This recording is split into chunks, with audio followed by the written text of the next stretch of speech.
People use drugs and alcohol because they don't feel okay. And when you don't feel okay, you're stressed out, you're full of fear, you're full of anxiety, your body's releasing cortisol, you're full of stress, and people, they stay in these states. And it's incredibly hard to stay sober when you feel miserable, you know? So this is not a program about staying sober. This is a program about being happy and being okay with myself so that I don't need to use drugs and alcohol.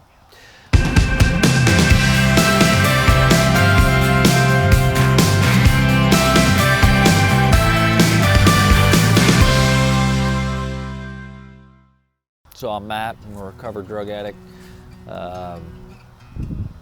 coming up on 4 years sober. What I do here has everything to do with who I am and what I went through. And you know, growing up as a kid, I got exposed to substances at an early age. I began a love affair with marijuana. That was my drug of choice. I drank alcohol a little bit, but I always preferred to smoke pot. And that was like my thing, you know, and it helped me. And I remember it being like medicine for me, and it made me feel okay. And I used that through middle school and high school. And I started to encounter problems with, you know, consequences and my parents and stuff like that. And it really turned me against my family, the police, you know, whoever. Everyone was the enemy because they were trying to take something away from me that made me okay.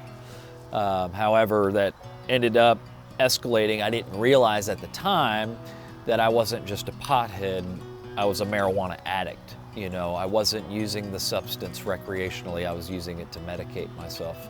I spent 10 years trying to get sober. I ended up getting into harder drugs. You know, in high school, I dabbled with, you know, cocaine, ecstasy, and pharmaceuticals, hallucinogens.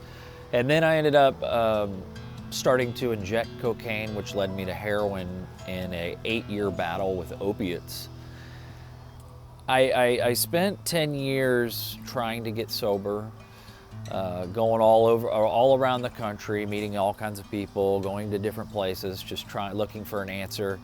My family, I grew up and my family had the means to find assistance and find me care, and so over the years I talked to therapists, counselors, psychologists, psychiatrists, and you know, the best of the best, you know, they could just tell me I was a drug addict. They couldn't tell me much else, and they didn't give me much solution.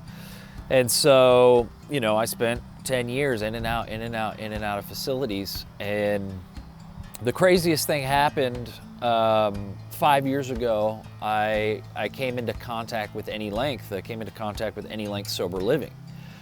And the thing that was unique was I moved into this sober living home, a recovery residence, where I was in a nice neighborhood, in a nice home, and the environment felt very home-like. It felt homey. It felt, and everyone there was positive. They wanted to be there. The program was structured in such a way that if you didn't actually want to be sober, you didn't want to be there, because they were asking you to do things to, you know, take responsibility for your life and take action. And so, you know, there was something very, very nice about that, because, you know, the often term used for sober living is halfway house, and that's kind of a derogatory term, and I have actually experienced that in other parts of the country where, you know, you go to a sober living environment and it's like a shady part of town, and the people there are still getting high, and, you know, and so there's bad sober livings out there, and quite the opposite with Any Length was, you know, this nice home and this nice area with, you know, positive people who wanted to be there, and believe it or not, with that accompanied by you know, the proper guidance and support on how to work a successful program, played a huge role in me being able to recover and get to where I am today. You know, I have been through a lot of programs. So, I mean, to put it into perspective, to talk about the various programs I've been through, the first couple that I went to, where, you know, what I call the prehistoric way of doing things is these 28-day programs. I don't know how they came up with 28 days, but yeah, you'd go to these places for 28 days, and you know, it was interesting because you'd talk about like the first 3 steps, and these programs would tell you like, hey, you're going to work the 12 steps when you leave here, and this is what you're going to do. And we kind of just sat on our hands for 28 days and kind of talked about, you know, some pretty mundane stuff, and you know. And then, you know, there's other programs I had went to, and that was when, you know, I had my mom and dad's insurance, and you're getting to go to these, you know, nice programs. And then I was going to, you know, some more state-funded type programs, and you know, a thing that can be common is, you know, people just kind of fly under the radar. It's easy to get looked over. There was something that Alan Watts had said that, you know, science without spirituality and spirituality without science are both ignorance. What we do here is we take the spiritual approach. We take God, the higher power, and the spiritual approach, and then we mix it with practicality and just basic common sense, you know. And you know, there's these guys come in, and it's as cut and dry as, you know, these guys are drug addicts and alcoholics because they can't control their use. Their alcohol and drug use is problematic in their life, and that's a simple solution: don't use drugs and alcohol. Well, these guys can't not use drugs and alcohol. That's why this industry exists. That's why it's an epidemic. You know, people are unable to stop from using drugs and alcohol, so therein lies the problem. Well, our main focus is to try to get these men into a state to where they don't need the drugs and alcohol. That's the basic goal. And so what we do here is we use love and support. You know, that is the answer. People use drugs and alcohol because they don't feel okay. And when you don't feel okay, you're stressed out, you're full of fear, you're full of anxiety, your body's releasing cortisol, you're full of stress. And people, they stay in these states. And it's incredibly hard to stay sober when you feel miserable, you know? So this is not a program about staying sober. This is a program about being happy and being okay with myself so that I don't need to use drugs and alcohol. And it's actually interesting that they've seen, like I said, you know, you take a hormone like cortisol, which is released and causes an individual to feel, you know, overwhelmed, panicked, full of anxiety, and then you talk about another hormone like oxytocin, which actually counteracts cortisol. And what oxytocin is they joke around, they call it the love hormone.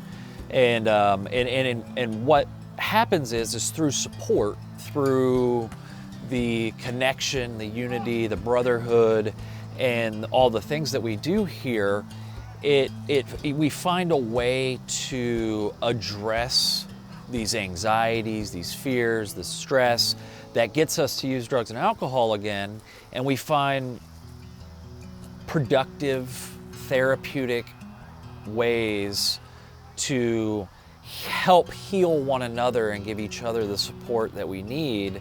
You know, the fact of the matter is that, you know, using drugs and alcohol is honestly not a moral shortcoming. You know, people automatically want to label drug addicts, alcoholics as these people who are morally corrupt or falling short or can't control themselves.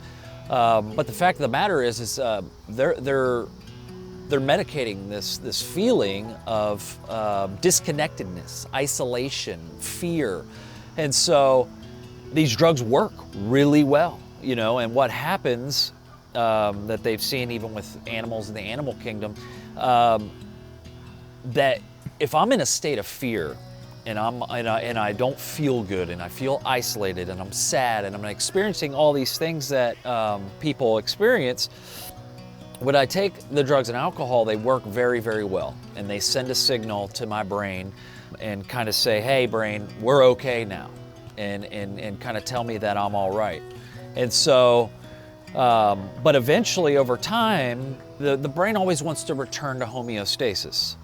And so when I've been abusing drugs and alcohol for a prolonged period of time, I've become adjusted to them. So they're not really working anymore. The drugs and the alcohol is not working anymore. But the kicker is if I don't take them, it then throws my body out of homeostasis again because my body has adjusted to being on the alcohol and the drugs. So then I'm really in a tight spot because I'm using drugs and alcohol and they aren't working anymore. And if I don't use them, then I'm in the mess that I started using to begin with. So what we do to counteract that is it's like, man, you know, the greatest thing to overcome fear and stress and anxiety is love and support. They've even shown that just paying attention to someone and giving them your time and your presence has a chemical effect on them. And by neglecting someone, you actually can harm someone. So there's this level of love and compassion and connectedness. You know, we're mammals, we're these beings that we need each other. We're meant to nurture and love one another, and we're pack animals. We rely on each other to be well. To put the program into perspective, when a guy gets here, these men have been separated from loved ones. They haven't had any purpose, any meaning, any support. And so they come into our program and immediately we try to immerse a new guy and make them feel like the most important person. And we have a term for that. We call the new guy the king. And we make them the most important person. Everybody's always checking in on them, letting them know how they're doing, making them feel welcome. And immediately we try to make people feel at home. And then once that happens, we have a senior member of the community, which we call trusted servants, because ironically, what we have found in recovery and in life and in joy and in giving, serving others is the greatest honor. So you have to work your way up to servant. You come in the king, the person that gets the attention and is shown all this extra love and care, because you need it, because you're coming in from a brutal addiction that has devastated your life. And then, you know, as you start to get well, as we start to have these men do esteemable things that build their self-esteem and go through this process, we kind of bring the 12 steps to life and really experience it with them and walk through this beautiful process to where they get on the other side of it and they start helping the new guys as they come in the door. And that's the greatest medicine of all, is when I get to start helping a new guy as he comes through. There's nothing that gives someone more self-worth, more value than feeling like, man, I make a difference. You know, I really help people, and having that purpose and meaning and that community and connection.